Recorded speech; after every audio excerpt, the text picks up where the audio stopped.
एक अर्धा चमचा हळद, धना पावडर 1 चमचा, अर्धा चमचा गरम मसाला, लाल तिखट. तर छान मिक्स करूया.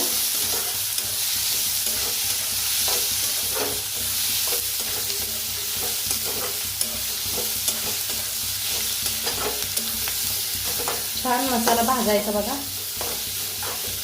बघा कसा मस्त असा भाजलेला आहे. किती छान दिसायला आलाय बघू शकताय तुम्ही.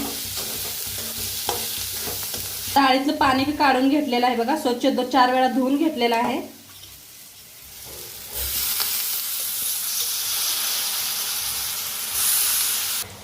आता चवीप्रमाणे मीठ टाकूया. आता डाळीला मिक्स करून घेऊया.